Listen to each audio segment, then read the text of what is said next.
Powerful. Good afternoon, everyone. My name is Rollan, and I am the FBANC president-elect, and I also serve as a deputy city attorney for the San Francisco City Attorney's Office. It is with immense enthusiasm that I introduce our keynote speaker for today, the Honorable Pelayo A. Llamas, Jr. Pelayo serves as a commissioner with the Alamada County Superior Court, a position he has held since 2019. Prior to his appointment to the bench, Commissioner Llamas served as Judge Pro Tem with the Alameda County Superior Court and as an administrative law judge or hearing officer, for the city of Oakland. Commissioner Llamas also previously served as a deputy city attorney for the city of Oakland and worked in private practice before that. I have had the privilege and honor of knowing Commissioner Llamas since I was in law school. We met through a mentorship organization called the Earl Warren American Inn of Court and subsequently served on the FBANC board in 2016. Commissioner Llamas was someone I looked up to for many reasons, including his service as a deputy city attorney for the city of Oakland. And due to our shared interests in public law, Commissioner Llamas became a personal mentor for me, helping me navigate my career and ultimately becoming a deputy city attorney myself. So I want to take this time to personally thank him for his continued mentorship and guidance throughout the years for myself and for so many other law students and lawyers. Welcome, Commissioner Llamas, and good afternoon. Good afternoon. Thank you so much, Ray and the FBANC board. And it's been my pleasure and honor to be asked to participate in this as the keynote speaker. I believe I attended the first Comunidad, which was maybe 2 years ago, that Ray spearheaded, and luckily that was in person over at Hastings.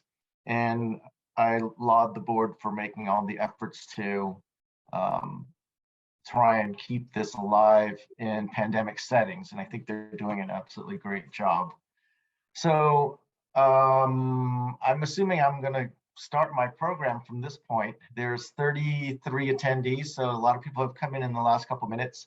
And our theme today, as you all know, is for this year is No History, No Self.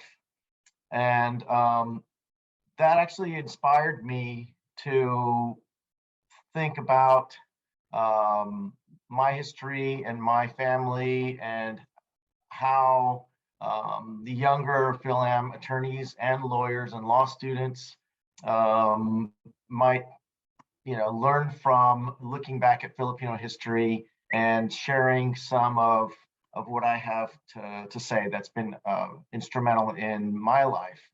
And I've really had a lot of pleasure in talking, preparing for this with Antonio Raimundo and some of the other people that were involved in the preliminary things like Janice, and getting their stories. I don't know that people talk so much about their family histories, even in the very recent past, but what I saw was that there's a lot of people here from Filipino descent that even are just the first or second generation. There are, of course, those who are maybe the fourth generation in the US. So even those who are recent immigrants, let's say their parents came over or they themselves were born in the Philippines and came here, there seems to be not a lot of structured education about your Philippine history. So one of the things I wanted to do was, again, kind of encourage people to engage in that and look back. So I'm going to use a PowerPoint to assist me, and I promise I'll not be reading slides. Trying to make it engaging. So here we go. I hope this works. Okay, somebody's gonna have to tell me that it's working before I get moving. It's working, Commissioner. It looks great. Okay. So I thought I'd do this in essentially 3 stages. One, giving a really quick overview of Philippine history. Second, covering sort of the diaspora or people leaving the Philippines to go other places in the world.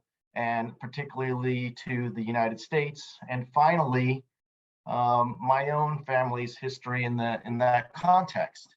So let's get started. Oh, the slide didn't move. There we go. Pre-Hispanic Philippines. I really didn't know anything about this. I have never had any kind of structured study of Philippine history. I've never taken a Philippine history class. I did live in the Philippines for a year when I was a preteen, and my two older sisters, luckily my dad had sent them to summer school in the Philippines to learn about Philippine history and culture. Unfortunately, I was overlooked. But what we have here is, kind of similar to what we saw in Italy. There's sort of city-states, little local governments, and there was what I found, Hindu people, Hindu religions, Buddhists, and of course we all know Muslims, especially in the South. But that was before the arrival of Europeans. So next slide is 1521. Ferdinand Magellan, a Portuguese working for the Spanish government and crown, discovers a route coming from the east across the Pacific and, quote, discovers the Philippines, claims it for Spain, and then not long after gets into some type of battle and is killed. However, his rest of his ships do return back to Europe and circumnavigate the globe. That is in 1521. Many years, since there's no cell phones and other modern communication, 40 years later, 1565 to 1898, the Spanish rule in, I can't remember his first name, but from Acapulco, someone in the Spanish government in Mexico is sent over with 5 ships and lands in Cebu, where Magellan had landed, and starts establishing a Spanish government, and it expands from there. But that's almost 350 years of Spanish rule, a longer time than countries like Mexico were probably under Spanish rule. The next big period is the Spanish-American War. This lasted for only from April to August of 1898. And this map that I'm showing you shows a little bit of the main areas of conflict. Particularly, you may have read history about Cuba, where there was a ship that was bombed, and that sort of was what the US used as an excuse, and people don't even know exactly if the Spanish were responsible for it, but led to a fairly short war. The US sent a fleet into Manila Bay. The war was settled, and the US became a colonial power. At that time, during the April to August conflict, Philippine nationalists, who were led by Emilio Aguinaldo, declared independence from Spain on June 12th. The thing about America's role was the irony of being itself a colony of England that broke away for independence. How could the US now become a colonizer? So that was a subject of very heated debate amongst Americans. Why are we doing this when it's against our principles? Well, there were a lot of competing arguments, and there's no clear answers, but nevertheless, America did take over the Philippines. There were the economic interests, being a source of raw materials, also being a place where American products could be sold. There was the political interest. There was, now that Spain is gone, well, who's going to control this? And what if it falls in the hands that are hostile to American interests? America had no real presence in Asia. The English were there, the Dutch were there, The Portuguese were there. And so there was also the interest in spreading democracy. Morally, there was a interest in spreading Christianity and helping the brown brothers to become civilized. So once the Philippine-American War ended, there was a period of, what do we do with this territory now? And you can credit the Americans for setting up public schools and eventually leading to some semblance of self-governance. This American period was fraught with a continuing desire for the Filipinos to become self-ruling and independent. And in 1934, there was a Treaty of Manila, also known as the Tidings-McDuffie Act. And at that point, which went into effect in 1935, the Philippines became a Commonwealth of the United States with a 10-year road to becoming completely independent. As you all know, in December 8th, 1941, within hours of attacking Pearl Harbor, the Japanese government attacked the Philippines and soon after started an invasion. A puppet government was set up with a president, Jose Laurel, who was in power until the Japanese left and was liberated in 1944. But that was a period really of intense suffering by the Filipinos. They were considered American nationals up to that point, and then part of the Commonwealth. So this isn't a political presentation, but the Philippine ties with the United States is something kind of unique and is special, and you'll see how this unfolds. You've all probably seen this picture before, October 1944, when American forces led by General MacArthur land at Leyte Gulf in October and start the liberation of the Philippines. This culminates in 1945 when the Hiroshima atomic bomb is dropped in Japan, and some weeks later, the Japanese finally surrender. So after a short delay of about a year due to the war, the US does make good on the Tidings-McDuffie Act. And in 1946, July 4th, the Philippines becomes an independent nation. And I'm going to leave most of the Filipino politics development after that out of this program. It's extremely interesting to follow constitutional changes in Philippine law and martial law and things like that, but that's for another day. In around 1964, just sort of a curiosity, the Philippines switches its Independence Day from July 4th to June 12th, the date that Aguinaldo originally declared independence, and that's how we know it today as Philippine Independence Day, being June 12th.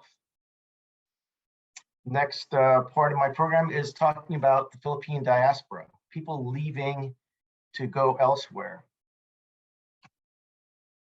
These are old statistics, but I think this is at least 10 years old.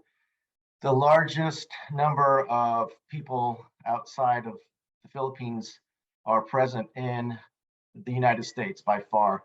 This statistic says 3.4 million, and it's around 4 million now. But I was surprised to find out that the next closest is in Saudi Arabia, 1.5 million Filipinos over there. And they are largely, overseas workers. There are immigrants. There are remittances, money sent back to the Philippines, which we all know about, is in the many billions of dollars, is a very important source of income for Filipinos and its economy, driving the purchasing power of those who are still behind. So these are some interesting waves or incidents of immigration. The first biggest one is, again, under the Spanish rule, the Manila galleon trade.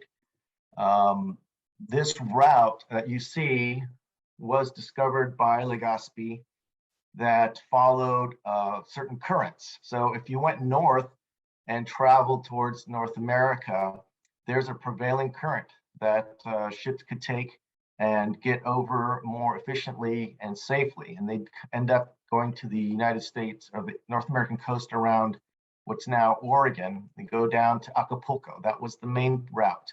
And so over the course of 250 years, 110 documented galleon journeys were did this route, and most of those ships by far were actually built in the Philippines. They brought goods over and brought silver back because the Philippines and Manila was a major trading port because of this Spanish connection for China. The reason it ended in 1815 is because the Mexicans themselves started a war to become independent from Spain. And one of the curiosities, I think, is if you all know what a barong Tagalog is, the type of shirt with decorations on the front, you may notice that in Mexico and other Caribbean cultures, there's a guayabera, which is a very similar type of costume.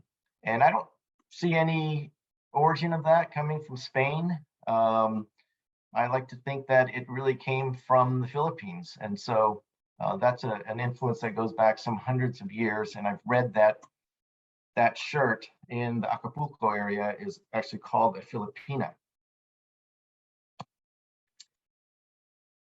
I'm hoping that some of these facts are interesting to you all, but in October 18th of 1587, it's the first documented landing of a Filipino in North America. Morro Bay, which is down near San Luis Obispo, there was a Spanish ship that came across that route, came across the north to around the Oregon coast and made its way downward. Well, they had to stop and land and get some supplies, water, things like that. And some of the people on board of that ship were Filipinos, referred to in the ship's log as Luzon Indios. Again, a small battle ensued. One of the Filipinos and another Spanish sailor died, but we have there a plaque now in Morro Bay commemorating that first documented landing of a Filipino in the New World. This San Malo in Louisiana is about 30 miles east of New Orleans at the Gulf of Mexico and the Mississippi River Delta. There is a plaque there as well. This was a curiosity, and Janice Riker told me that this was actually featured on a food show recently that just launched. There was a Filipino settlement of fishermen and shrimpers in Louisiana that dates sometime from between 1763 and 1915, but certainly was well established during the 1800s. So what happened in 1763 is that the Spanish took over Louisiana territory from the French. And so Spanish ships started to come by, and of course there were Filipinos there. So some of them decided for whatever reason to leave and stay in the area there. And so we have a settlement that was destroyed in 1915 in a big hurricane. Apparently there's nothing left but memories and legends. But it is, I believe, when the Napaba and Fala event was in New Orleans about 5 years ago, some of the lawyers went on a tour to this area and visited with the Consul General. And next one is, what does FC Barcelona got to do with anything in the Philippines? Well, you're looking at Paulino Alcantara. He was a Filipino born in 1896, and his mother was a Filipina, father was a Spanish colonial soldier, and they eventually moved to Barcelona. This man, at 15 years old, debuted on the first team for Barcelona, which existed that long ago, and scored a hat trick. And he became the highest goal scoring player in Barcelona history with 395 goals. He finished his playing career in the before 1920, and that record of 395 goals stood until 2014, when it was surpassed by none other than Leo Messi. So a Filipino was a Barcelona legend and is now only in second place behind Leo Messi. But I thought that was kind of a very interesting fact that I never would have discovered had I not gone on this journey looking at Filipino history and people who had gone abroad to find fortunes elsewhere. Focusing on US immigration, this statistic is a little bit misleading because this is about people who are granted permanent residence, but as you can see, it's in the many hundreds of thousands. One benefit of being under US rule was, again, that started about 1902, was the Pensionado Act. As part of the United States' desire to make a benevolent government and educate the people who were in the Philippines, they started sponsoring students to go to study in the Philippines. And they ranged from high school students to college students to people going to graduate school. And over the course of the years that program was in effect, over 500 people paid by the US government came to study. This photo is of high school students in Santa Barbara that came over to learn basic things and also skills about agriculture and things like that. But many alumni of this program went into government service, and some of them became fairly prominent and helped the development of the Philippines going forward. 1904 World's Fair, this is not well known, but this was a huge, huge venture. It was supposed to commemorate the Louisiana Purchase, where the US expanded its territory. And it was a place to show off American accomplishments and technology to the world. It lasted for 7 months, and it featured things like electricity. This fair was lighted up by electricity run off these huge generators, and had these pavilions. I don't know if you could see them very well, showing transportation technology, military technology, arts, things like that. But if you look in this corner right here, I'm trying to use a pointer at the top right, this is a Philippines exhibit.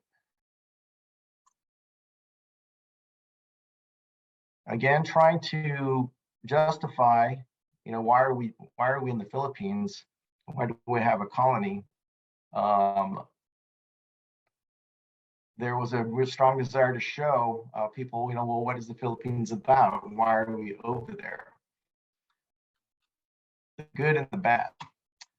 There were, this was the single largest exhibit in the whole World's Fair, 47 acres, and over 1,000 people actually living on site, with 6 different villages showing different areas of the Philippines, including the Visayans, the people from Luzon, the Moors, and the highest curiosity was this Igorot village. They had people living in huts. I mean, they were literally natives that were living like this daily, but they brought them over in a sort of human zoo.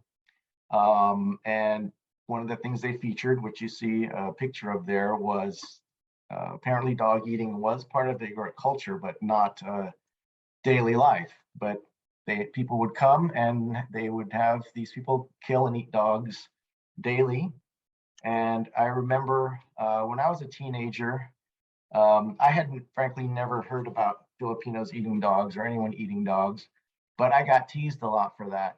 And when I later found out about this World's Fair, it made a lot of sense that this is a stereotype from it's now over 100 years ago that was well ingrained in the the American perception of what Filipinos were about.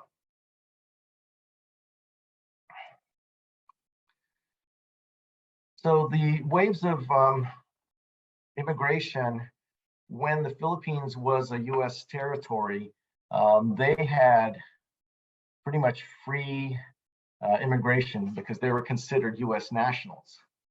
Well, during the 1920s, there went into effect limitations on Koreans, Chinese, Japanese immigrating to the U.S.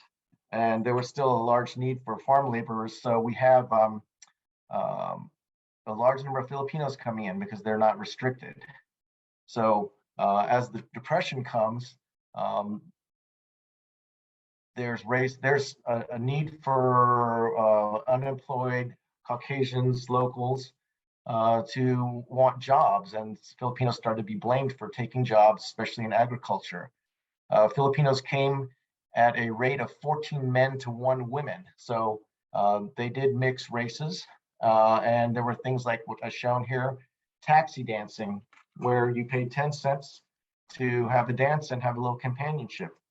Well, there was huge race riots in 1930, starting in Watsonville, and then spreading to Stockton, San Jose, San Francisco, and Salinas, which resulted in some Filipinos being killed.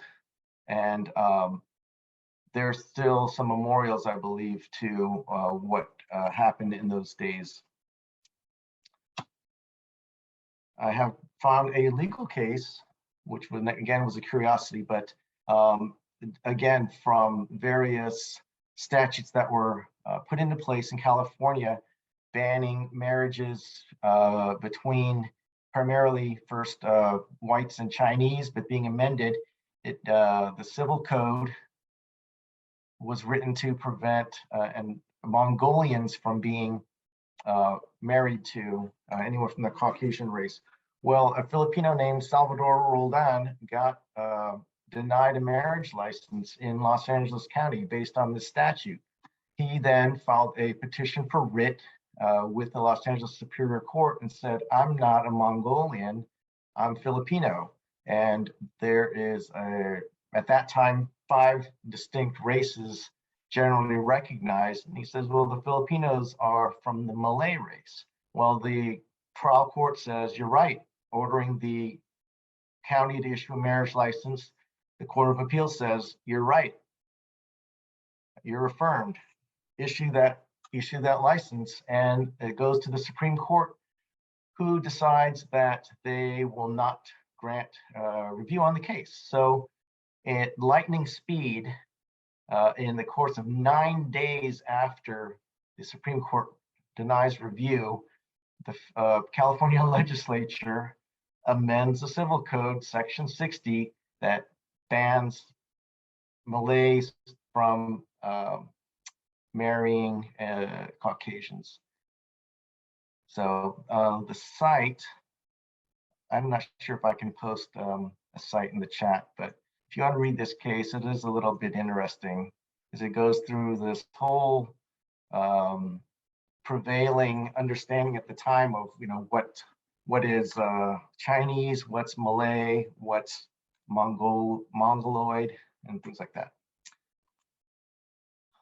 Now I'm going to switch to, well, how do these things come into play in my life, these different stages of history and Philippine immigration? Well, in that 1904 World's Fair found that my grandfather, Vicente Llamas, was one of the members of the Philippine legation that was invited by the US government to tour the United States.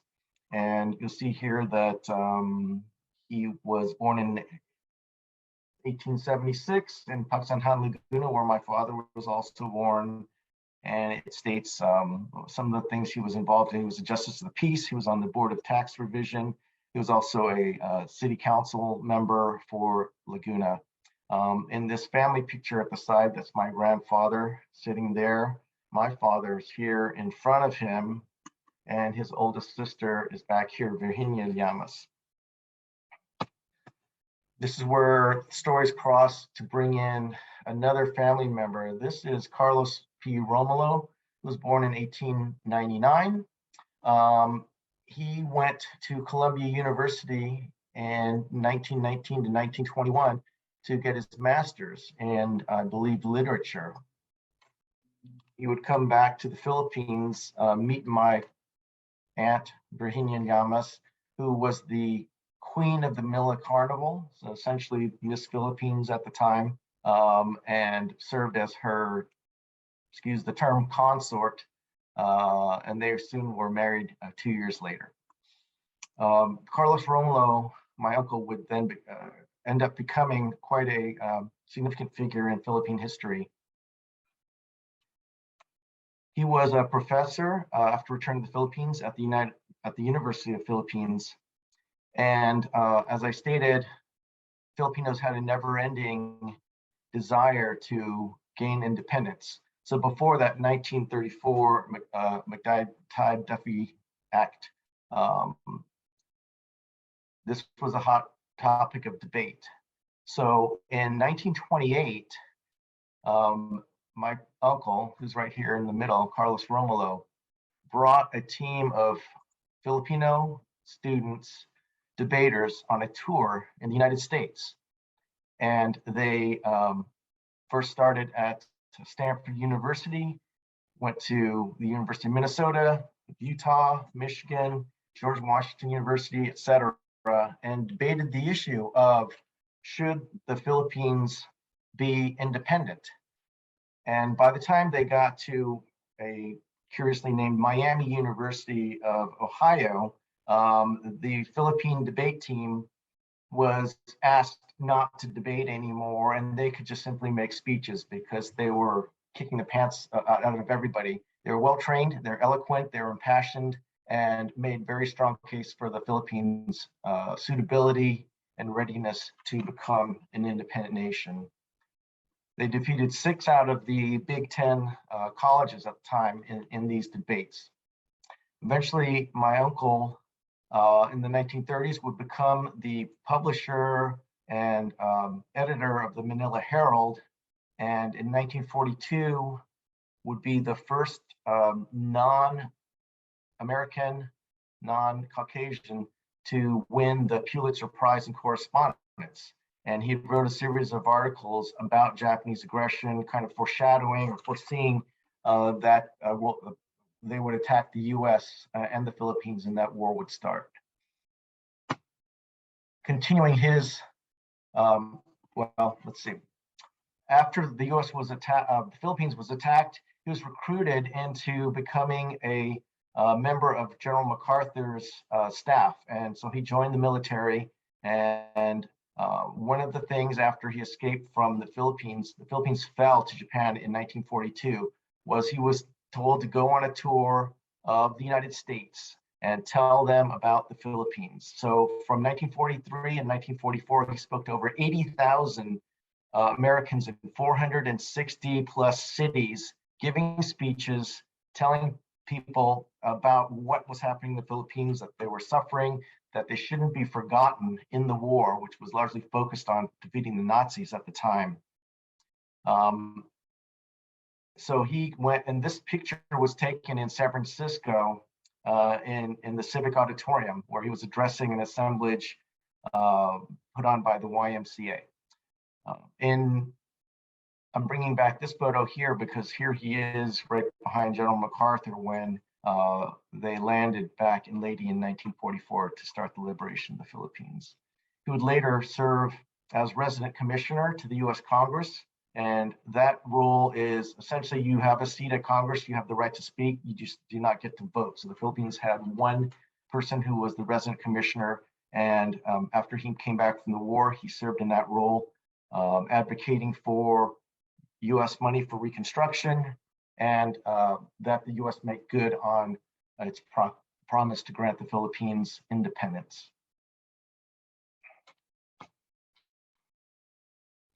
The next thing Carlos Romulo would do was he was one of the main people for the United Nations formation and the delegation representing the Philippines in drafting that document and eventually the Universal Declaration of Human Rights. So here you see him in San Francisco in 1945, signing on behalf of the Philippines the Charter of the United Nations. In 1949 to 1950, he would be the president of the UN General Assembly, the first non-Asian to have that role, and also the only Filipino, as far as I know, to actually run the sessions of the UN General Assembly. His legacy is he's also known as Mr. United Nations because of his involvement for decades in that organization and fighting for the independence and the voice of smaller countries, especially in the context of the Cold War and colonialism or similar actions by large governments.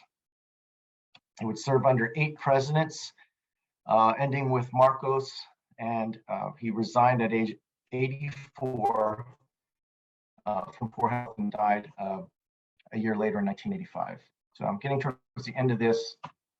What is my legacy here?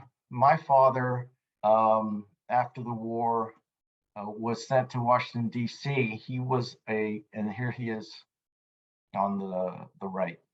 He had trained and received his law degree and passed the bar. In 41, the war starts. He goes into hiding with his older sister and his nephews in the mountains because prices are on their heads because his brother-in-law is working closely with MacArthur and making a lot of speeches on the radio. And so they're essentially being hunted. Well, anyway, he after the war, he becomes one of the first people trained at the State Department of the U.S. Since the Philippines is independent, they start their foreign service, and he serves 35 years as a diplomat. In 1962 to 1970, he was in New Orleans, where I was born, as was my younger sister. My 2 older sisters were born in Japan. And in 1981, he retires as an ambassador to Argentina, representing the Philippines after 35 years. This is my last slide. What does this all mean to me and maybe to you all?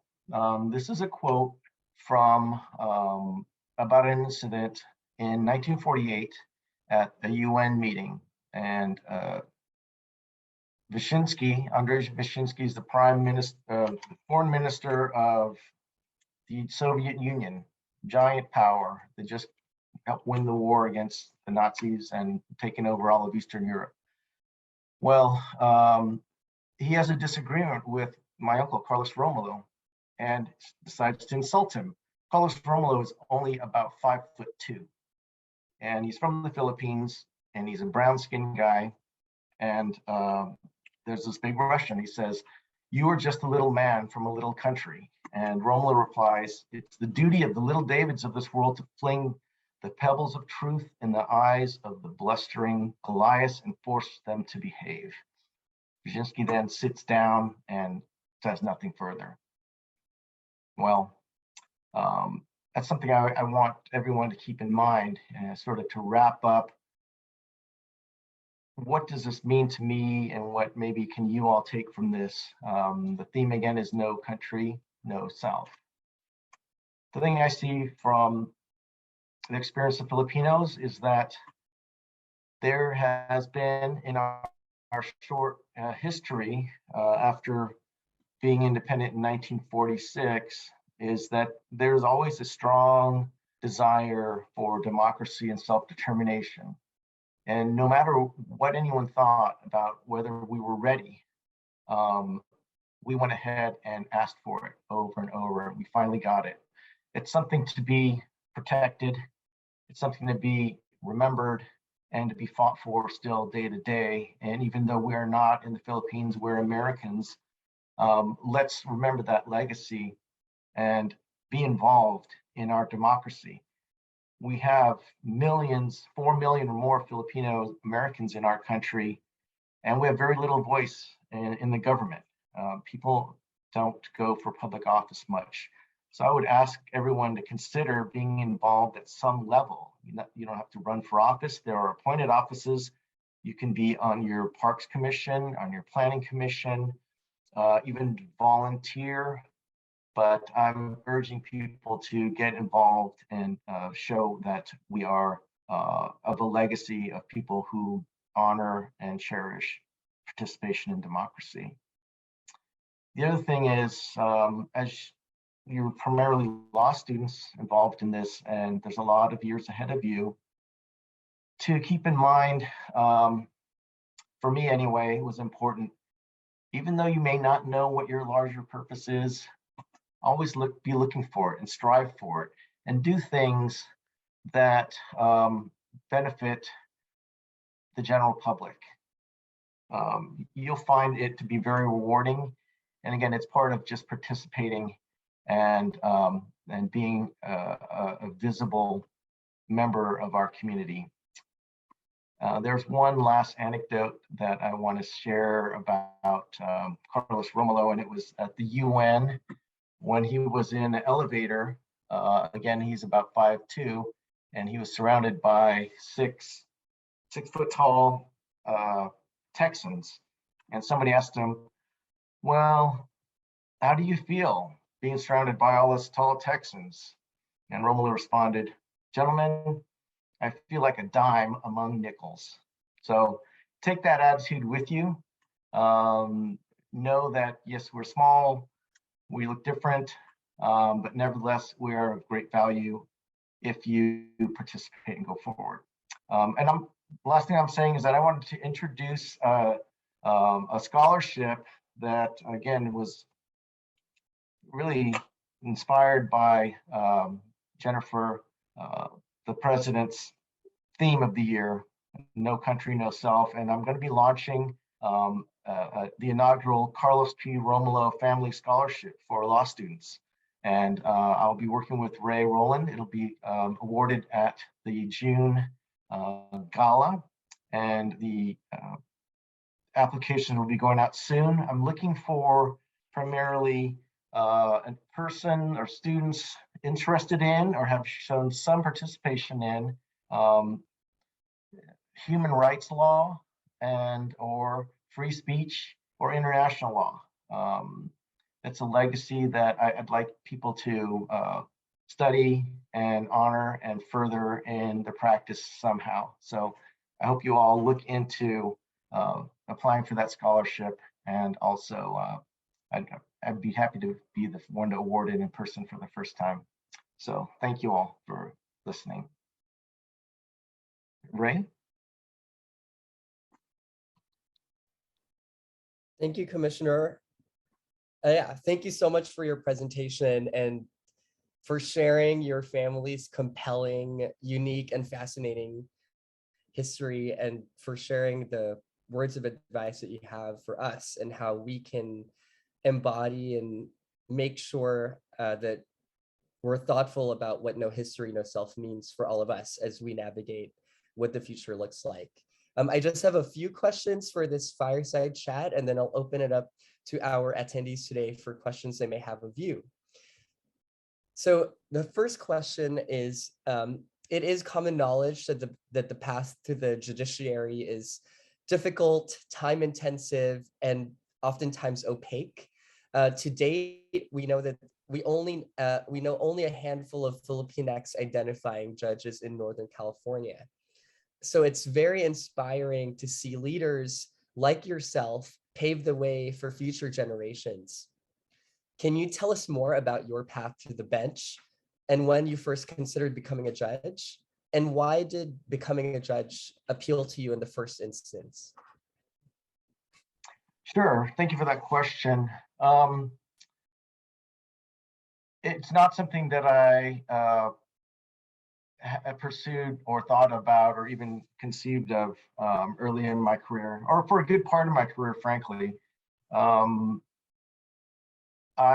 My attitude was to just be a worker bee, keep my head down, do as best the job I could in learning the law and doing my representation. I was primarily a litigator, and I thought I'd be recognized, but it took me a while to figure out that that's not how things work. Yeah, you have to advocate for yourself, and we all have different levels of comfort on how much we want to wave our flag or jump up and down. And I've known some of you for a long time, and you may have learned quite a lot about me today because I really don't talk about myself too much. Some of you may agree, but it goes back to I think a couple things. I didn't have a mentor lawyer, even though my dad was had passed the bar in the Philippines. He never practiced. He was, a diplomat. And so when I went into law, I didn't have any strong role model, and I kind of foundered around. But after practicing for like 8 years in private civil litigation, even though it was interesting, I didn't find a gratification on a personal level from doing that work. So I switched to the city attorney's office in Oakland, and I immediately was able to make a pretty significant impact on filing quality of life cases as a plaintiff on behalf of the government to attack like drug, prostitution, problems in my community. So I immediately started to feel a real sense of having some way to benefit my community where I lived.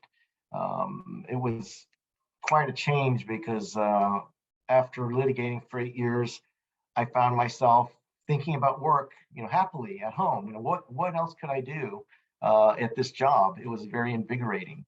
And working in the city attorney's office was fascinating, and I'm glad, Ray, that you're still in it, because as you know, the level of complexity of legal matters and then the logistics of getting those cases litigated is vast. I mean, you can have tax questions, there's constitutional questions, and there's never-ending fascinating challenges. So I enjoyed that practice, but after a while, I was there for almost 20 years.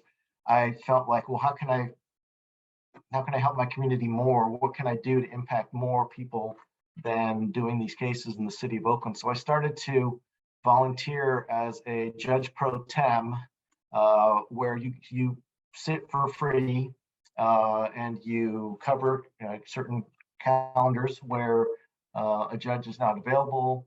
And it was a real good introduction for me of being in a different role than an advocate, to be a neutral.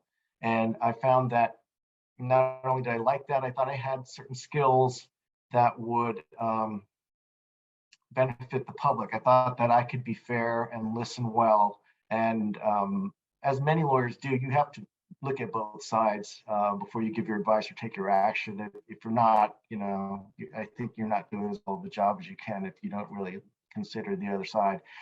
But I eventually applied for a commissionership, which is an employee of the court, and became a commissioner in 2019 after 26 years of legal practice. I have now recently, it's still February, earlier this month, applied for election to become a judge in Alamada County, and I'm unopposed, so I will be on the ballot on June 6th. Great, congratulations for that and for sharing, kind of all of your experiences as you have navigated your own legal career and your legal journey. And to me, it just underscores that the path to the bench is not linear, right? And that folks who think about maybe going and becoming a judge one day, like that every person's journey to the bench is different, right? So thank you for sharing your story in that regard. My next question relates to mentorship. And navigating the legal profession as attorneys of color presents unique challenges, as oftentimes we are the first in our families to attend college or graduate school. And as an immigrant, I was the first person in my family to attend college in America and didn't meet a Filipino identifying lawyer until law school. So the mentors that I've met through FBANC are people that I still rely on today and that I look up to. Throughout your career and on your path to the bench, did you have mentors or sponsors along the way that helped you? And how can law students develop these relationships for themselves?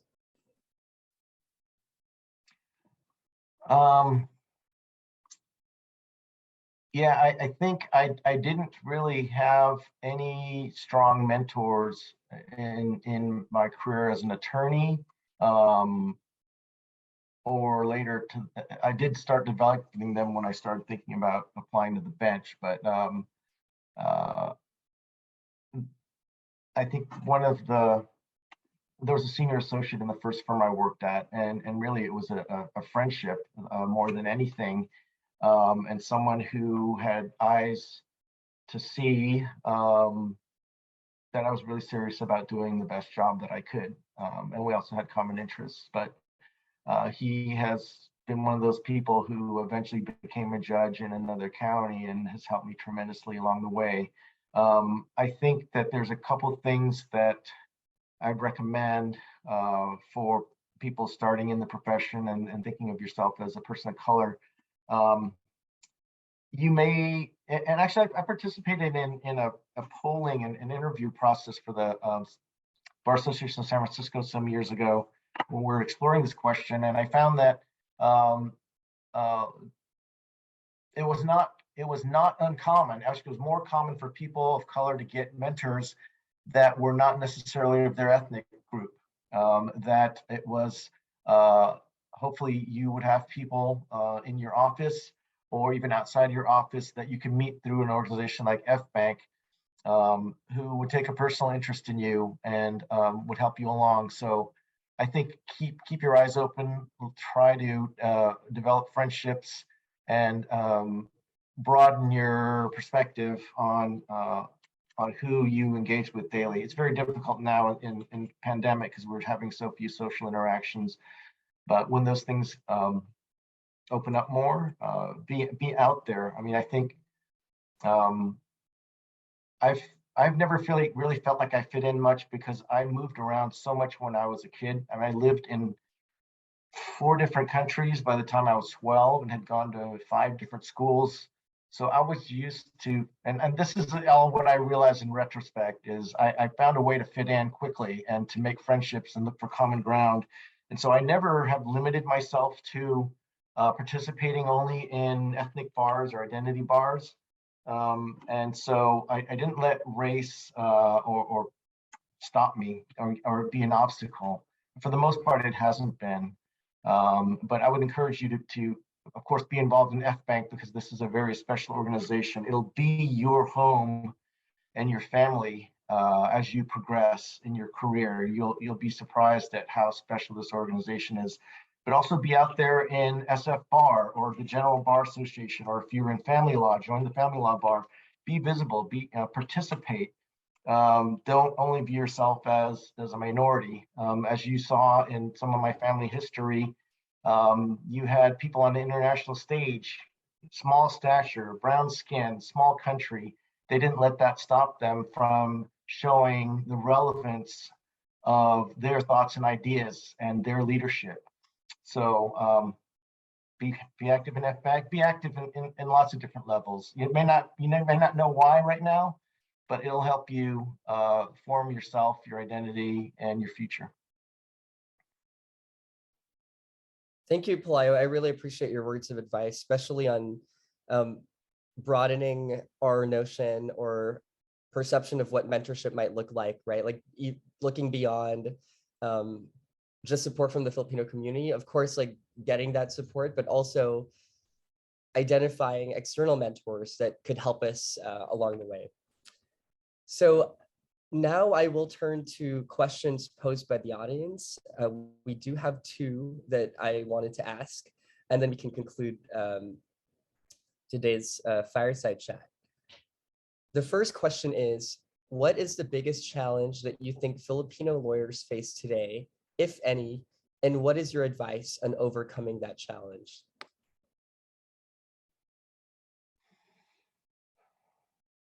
Well, it really is a depends on sort of what context you're working in. I mean, I've had the good fortune of not feeling discriminated against in a professional environment much. I've had you know, racial discriminatory incidents in private life, but I don't know if you all are feeling that it's commonplace. When I was at the city attorney's office in Oakland, unlike I think Ray's having a different experience, which is changing, but when at the Oakland City Attorney's Office, it was minority majority, and the leadership was largely women of color. So I had a really different experience from after I left the law firm and being at the city attorney's for almost 20 years of luckily race not being an issue. What I think is a challenge for Filipinos trying to raise their practice is, well, like I kind of said, is not to look at yourself so much through that lens, but just seeing how you can relate to people aside from your Filipino history. But one way you may be able to take advantage of that is to look for opportunities to engage your Filipino community as clients.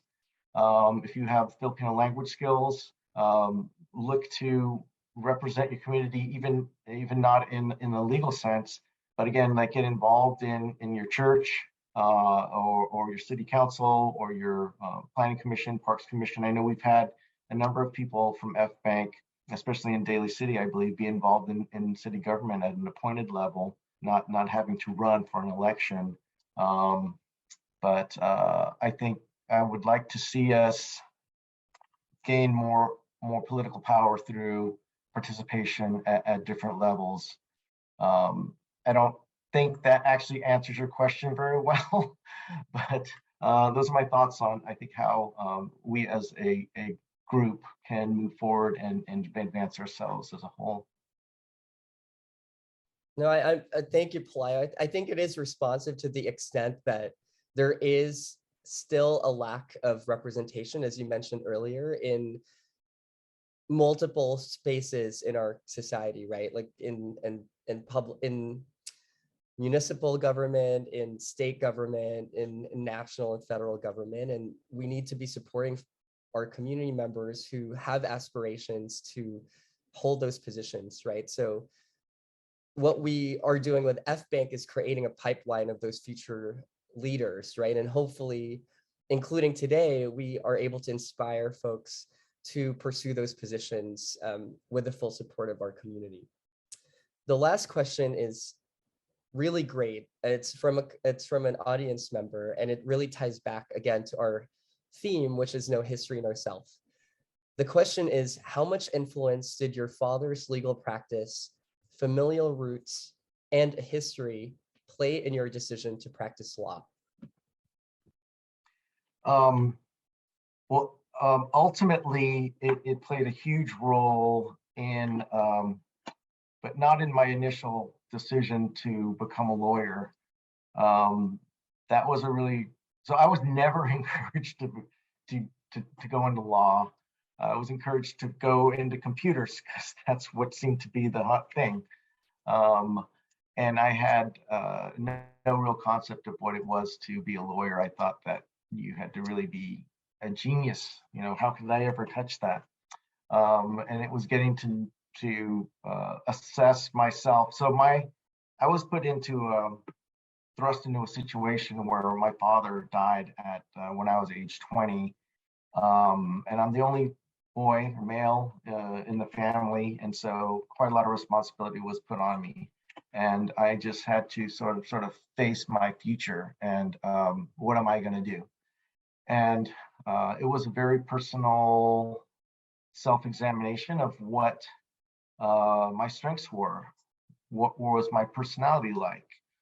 And I was, argumentative. I was critical. I like to dissect things. And I thought, well, this is probably an appropriate path for me. There's also the pressure to have some level of, financial security and success. It was a career that hopefully would get me ahead. And so that's what initially got me in. But as I said, as I went along, it started to shift more to, okay, I've got some security. Now, what more is there to this? And it became more about, what am I doing in the world? Is this satisfying? Am I helping anything? And that's what started leading me into the public law arena. And then my family history started to make a lot of sense to me, and it became very relevant to me to continue that legacy of service. Not only Carlos Romulo, but my father and grandfather were all public servants. And to me, it became very important that I have a bigger purpose than myself. And so that's really what's driven me. So in the end, it's played a huge role. And everybody will have a different story of how your family was motivated or inspired to come here. And they're all equally valid. I would ask you to, people of older generations sometimes don't want to talk about those things. Maybe they feel a little embarrassed about, how they came over. Maybe they weren't that well educated, but they're all equally valid. They all are part of who you are, and they will all inspire you in some way. And the sad thing is that those stories shouldn't be lost. And again, just through some of these prep sessions that I've done, we've had some nice conversations, and people on the board have been inspired to, or have already been involved in, documenting some of their family history and learning more about their roots. So I would encourage you all to do that. It can only enrich yourself and maybe help your family feel some sense of progress and where they came from. Wonderful. Well, thank you so much, Commissioner Llamas, for taking the time today to speak to all of us and to impart words of wisdom that I'm sure all of us can learn from as we examine our own histories and our own families, and moving forward, how we can be better, not only lawyers, but also servants of the community, right? And in whatever capacity that looks like. It's been a pleasure of mine to get to know you throughout all the years. So again, thank you so much for your continued mentorship and support of myself and all of the lawyers in FBANC. Thank you so much. It's my pleasure, and there's no need to thank me. And I'm really here for everybody and anybody who wants to just chit chat, bounce things off of. I mean, I'm not overemphasizing when I say it's a family. I'm not being melodramatic. The FBANC is really where your roots will be, and they'll be there to support you and not judge you, whether you want to be in private practice at a big firm, in corporate, at a public defender, in public law, being a prosecutor. Like, we need to be everywhere to have diversity of representation across the government. So whatever you want, like, don't forget FBANC's your family. But thank you, Ray. Appreciate it. I appreciate the opportunity, and it was a real honor to be asked to do this. Thank you, Commissioner. Thank you, Ray. I really enjoyed the presentation. Learning about your history, your family's history, and your community's history was really amazing. And it's obvious you put a ton of work into the presentation, and I can't thank you enough. Part of your discussion talked about war, the Philippine-American War and World War II. For better and for worse, war has been a key part of a history that has led decades later to all of us joining here today as Filipino Americans in this conference. And those wars have caused tragic and terrible outcomes for the people of the Philippines. Today, sadly, war continues in the world. This week, Russia launched a new war, invading Ukraine, leading to death and tragedy for the people there. So as we think about our history as Filipino Americans, and as we celebrate today, let us also be mindful that war continues, and let's continue to hope that the people of Ukraine and Russia will end this new war and move toward peace as soon as they can. So now I'm going to bring the online portion of Comunidad to a close. Let's start with 2 housekeeping items. First, the in-person portion of Comunidad is at Drake's dealership in Oakland. It starts at 4 o'clock today and at 7 o'clock. It's an outdoor happy hour event. Drake's is a beer garden. It's walking distance to the 19th Street Oakland BART stop. And you can find out more info at our website, fbanc.org/comunidad. And we'll be hosting pizza and beer and appetizers. Second, to the students in the audience who are getting close to the bar exam, please consider applying for the new $5,000 scholarship that Janice mentioned at the beginning of the day. And please tell your friends about it too. The application info can be found at fbanc.org/foundation, and the deadline's tomorrow, February 28th. And to end the event, I just want to say thank you. Thanks so much first to our audience for being with us today. We received more than 90 RSVPs for this event, and we love that you all made space and time to join us to create community today. I can't say thank you enough to our panelists. We really appreciate all the time and the effort that they donated to make this event happen. I have to say thank you to our law student volunteers who led this event from start to finish. Danny, Gabby, Marjan, Jamie, Nico, Romay, Michaela, Sophia de Guzman, Francis, Nicole, Rizal, Vanalee, Sophia Maristella, Reg, and Mark. Comunidad has been a success today because of their work. And I also got to say thank you to my attorney colleagues at FBANC, including Ray, Jen, Rena, Jarrell, Chloe, Sherry, and most importantly, Janice Riker. Your work today was amazing. So this is the 7th year I've actually been on the board of one of these Filipino bar organizations. And as a new lawyer in Los Angeles 9 years ago, I started getting involved. I got pulled in by a great mentor and sponsor for me named Christine Gona, who would go on to change the direction of my career and my life for the better. And from that point forward, I've loved being a part of our Comunidad, where we can celebrate and commiserate about what it means to be a Filipino American in the law. And what I love most about FBANC is working with you all, that is the students. You are the reason that FBANC exists, and you are also FBANC's future. And based on the hard work I saw all of you put into this event, and based on the attendance from students today, I have no doubt that our future is in good hands. I can't wait to see what you all will build together. So that's the end of Comunidad. We'd love to see you at Drake's, so please join us. Take care, everyone. Ingat.